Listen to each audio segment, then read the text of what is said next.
Bismillahirrahmanirrahim students.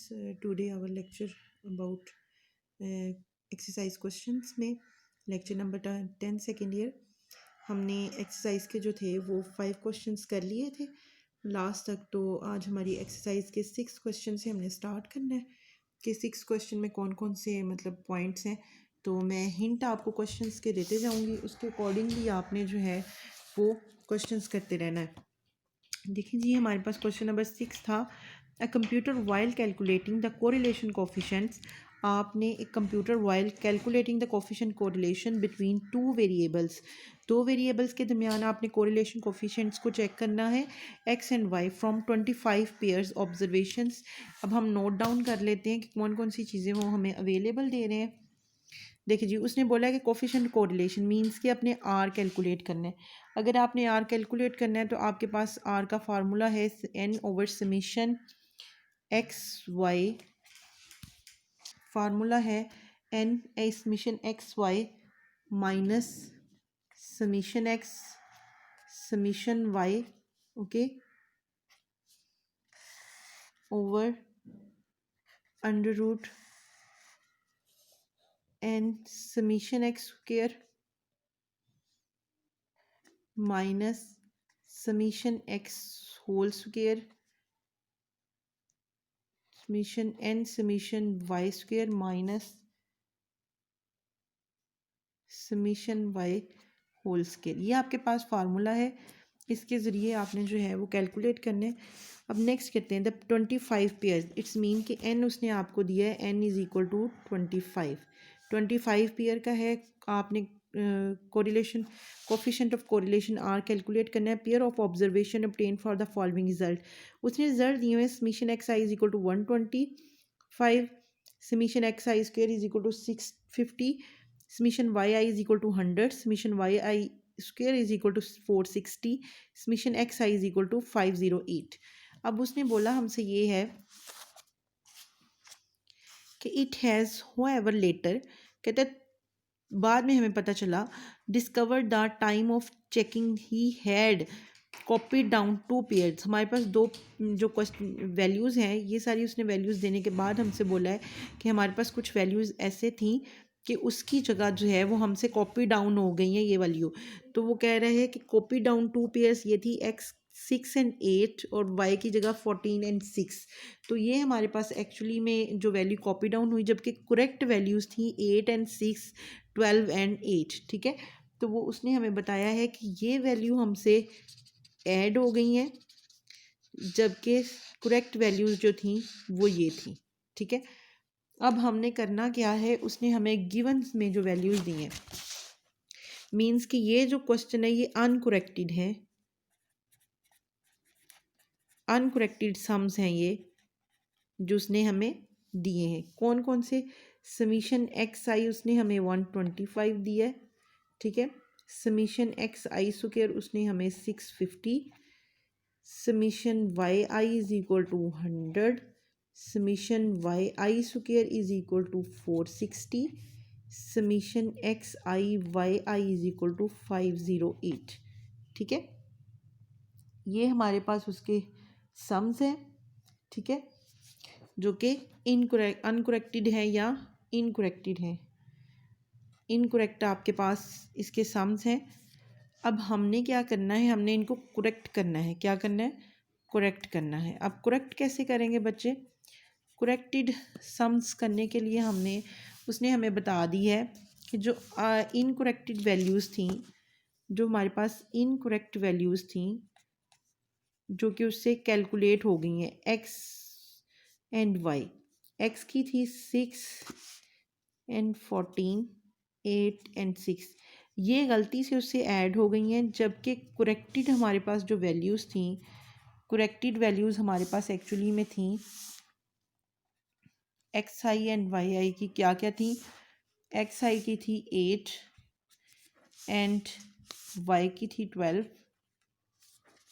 Next 6 and 8।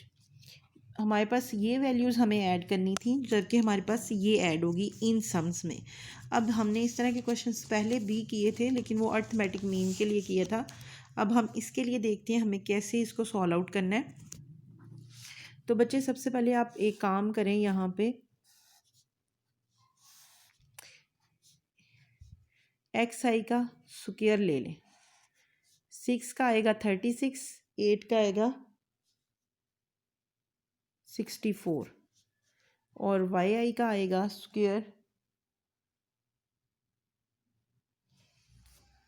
Y i का square आएगा 196, 14 का स्क्वायर लेंगे और 36, 6 आर 36। ठीक है, इसी तरह आप इसको भी कर लें, x i square and y i square ले लें। एक्स आई स्क्वायर वाई 8 का अगर आप लेंगे तो आपके पाएगा आएगा 64, 6 36, 12 का 44 and 8 square is equal to 64। अब आप एक और काम कर लें, इनके सम्स भी ले लें। क्यों सम हम ले रहे हैं? क्योंकि जब हमने करेक्ट सम करने हैं उनके लिए हमें, क्योंकि यहाँ पे तो हमने बच्चे करेक्ट सम ही यूज़ करने हैं ना, तो 6 और 8 हमने सम किया,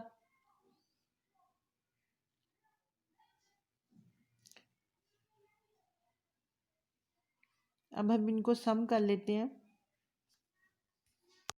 अब हम इनको सम कर लेते हैं। समीशन 8 और 6 14, ठीक है, और 14 और 6 20, ये आपके पास 20 आ जाएगा। बच्चे अब आपने करना ये है, जब आपने करेक्ट सम्स बनाने हैं, देखिए ये था आपके पास समीशन, एक मैं बना दूंगी बाकी आप बनाएंगे। समीशन एक्स आई मैं बनाने लगी हूँ, तो समीशन एक्स आई बनाने के लिए आप क्या करेंगे, जो इसका करेक्ट सम है वो है जी 125। इसमें कॉपी हो गई थी ये दो वैल्यू, इन दोनों का जमा हमने जो वो 14 इसमें प्लस हो गया था जो कि इनकरेक्ट थी, उसे हमने इसमें से करना है -14 को, और इन दोनों को प्लस करें तो ये आता है 14 जो करेक्ट है, और जो +14 करेक्ट सम है उसको हमने इसमें ऐड कर देना है। जब इसको किया तो ये सेम है, तो ये 25 ही रहा, ये करेक्टेड हो गया आपके पास। अब आपने summation x i square corrected जो है वो बनाना है। इसके साथ मैं सी लिख देती हूँ, COR करेक्ट कर रहे हैं आप, ठीक है इसको। अब इनकरेक्टेड कितना था? इनकरेक्टेड था जी 650। कितना था? 650। तो 650 आपने इधर रखा। अब जबकि बच्चे इसमें इन दो का स्क्वायर ऐड हो गया है, ठीक है, इसका और इसका, तो इन दोनों को हम माइनस करेंगे। 6 and 4 10, 0 1, 6 और 3 9 and 10 100। ये 100 इनकरेक्ट सम था, ये हम इसमें से माइनस कर देंगे और इसमें प्लस कर लेंगे 6 and 4 100, 10 और ये 9 और ये 100। तो अब इसमें से माइनस इनकरेक्ट टोटल, ये जो आपके पास इनकरेक्ट थे इसको माइनस कर दिया और इस वाले को ऐड कर दिया, तो ये जब इसमें प्लस माइनस तो ये 650 रहा जो कि करेक्टेड हो गया। इसी तरह जब आप समीशन वाई आई का भी करेंगे वो भी आपके पास ऐसे ही आएगा, समीशन वाई आई इसी तरह। अब एक्स वाई का बनाना है, तो बच्चे एक्स वाई का बनाने के लिए आपको यहाँ पे काम करना पड़ेगा कि आपको एक्स आई वाई आई का कॉलम भी बनाना पड़ेगा। एक्स आई और वाई आई का कॉलम जब हम बनाएंगे 6 14 सार आप लिखेंगे, आपके पास एक्स और वाई क्या बनेगा 84 और 4 8 आर 48, ठीक है। इसी तरह बच्चे आपके पास जो है वो ये इन दोनों का भी आप एक्स आई और वाई आई बना लेंगे, ठीक है। वो क्या बनेगा, x i 8 12 are 96 and 6 8 are 48। तो इसमें भी आप वही काम करेंगे। वाई आई बनाने के लिए वाई आई आपके पास है जी बच्चे टोटल, वाई आई आपके पास है 100, तो आप 100 में से माइनस कर देंगे इस 20 को और ऐड कर लेंगे 8 and 12 20, ये ऐड कर लेंगे 20। ये जो सम्स आ रहे हैं ये करेक्टेड सम आ रहे हैं, ये करेक्ट सम आ रहे हैं, ठीक है। ये समीशन एक्स आई करेक्टेड हो गया है, summation x i square corrected हो गया है, समीशन वाई आई इसी तरह summation y i square corrected हो जाएगा। अनकरेक्ट था आपके पास 640 660 460। अब इसमें से आपने माइनस करना है, इसी तरह लिख लेती हूँ मैं। आपने 196 प्लस 36 को प्लस करके इसमें से माइनस कर देना है और प्लस कर लेना है इसमें 144 प्लस 64। इन दोनों का सम इसमें प्लस कर लेना और इसको इन दोनों को जमा करके इसमें से माइनस कर लेना है। तो आपका आंसर बनेगा 436। ठीक है, ये आपके पास करेक्टेड आ जाएगा। और इसी तरह summation x i y i का जब आप करेंगे वो है 508। और जब उन दोनों को आप करेंगे तो वही काम आपने माइनस कर देना है इसमें 84 प्लस 48 करके। इस कीमत को आपने इसमें से माइनस कर देना है और प्लस कर देने हैं करेक्टेड सम्स। वो क्या है जी, 96 प्लस 48। इन दोनों को जमा करके इस वैल्यू में जमा कर देना है। ठीक है, तो आपके पास ये करेक्ट होके आ जाएगा 520। कितना आ जाएगा? 520। अब इन ये summation x i, summation x square, summation y i, summation y i का square, summation x i y i, these are the corrected sum. अब ये हाईलाइट में करने लगी हूँ आपको बतानी, ये सम्स आप यूज़ करेंगे, ये सम आप यूज़ करेंगे, ये वैल्यू आपने यूज़ करनी है इस फार्मूले के अंदर और फिर इसका आंसर निकाल लेना है सिंपली। ऑब्जर्वेशन एंड 20 रहेंगी। ये ज़रा आपको हाईलाइट करके दिखाने लगी है। जो हाईलाइट सम्स हैं जो करेक्ट हमने किए हैं इस मेथड के थ्रू, इनको आपने जमा करके इस वैल्यू में इनमें पुट कर लेना है और फिर बच्चे आपने इसमें से कोरिलेशंस निकाल लेना है। सारा क्वेश्चन मैंने कर दिया, जस्ट आपने इसमें पुटिंग करनी है और आर का आंसर निकालना है। ठीक हो गया स्टूडेंट? तो नेक्स्ट क्वेश्चन अब देखते हैं इसका अगला पार्ट। बच्चे नेक्स्ट क्वेश्चन देख लेते हैं, ये हो जाएगा। उसके बाद है the following data show the marks in the economically and the marks is statistics obtain bye 10 schedule. Student है, इकोनॉमिक्स एंड स्टैटिस्टिक्स के मार्क्स हैं, ये आपके लिए एक्स और ये वाई है। टोटल कितने स्टूडेंट है? 10। Compute the coefficient of correlation, आपने आर निकालना है, ये आप निकाल लेंगे, कोई मुश्किल नहीं है। इसके मुताबिक हमने एग्जाम्पल्स भी किए हुए हैं, वही आर का वैसे ही फार्मूला लिखना है आपने। Again, compute the coefficient of correlation by taking the deviation from x 50 and variable y 60। ये भी हमने किया हुआ है, तो इसको भी आपने डेविएशन करके, ये हमारी एग्जाम्पल की तरह क्वेश्चन है, तो बी पार्ट भी इसका हो जाएगा। नेक्स्ट है compute the correlation coefficient. Next आपको वैसे बता भी देती हूँ मैं, आपने जो है वो पहले तो सिंपली निकाल लेना है ना आपने, मतलब एक्स वाई को यूज़ करके। और जब उसने बोला है कि आपने डेविएट करना है एक्स फ्रॉम, तो आपने ये जो उसने एक्स दिया ना, उससे एक नया वेरिएबल बनाएंगे। फर्स्ट कर लें, मैं उसको उस वेरिएबल को नाम दे रही हूँ यू का, वो बनेगा एक्स आई माइनस 50 करके। ठीक है, ये जैसे उसने 78 36 96 दिए हुए हैं, इनमें से आपने 50 माइनस करते जाना है, तो ये यू का फार्मूला बन जाएगा। इसी तरह v बन जाएगा y से, वो कैसे बनेगा? Y i is equal -60। तो वो ये जो कॉलम है y का, उसमें से 60 माइनस, तो यू वी की तरह जैसे हमने पीछे एग्जांपल की थी यू वी की एक, तो सेम उसी तरह आपने इसको क्वेश्चन करना है और उसके लिए आर का फार्मूला यू वी का बन जाना है, वो कैलकुलेट हो जाना है। नेक्स्ट है g c part, compute the correlation coefficient between the variable x and y represent in the following table. X और वाई दिया गया है और आपने एक्स और वाई के अकॉर्डिंगली मल्टीप्लाई डिवाइड करके जो है वो कोरिलेशन आर निकाल लेना है। ठीक है, नेक्स्ट उसने कहा है interpret the meaning when r is equal to -1, r is equal to 0 and r is equal to 1।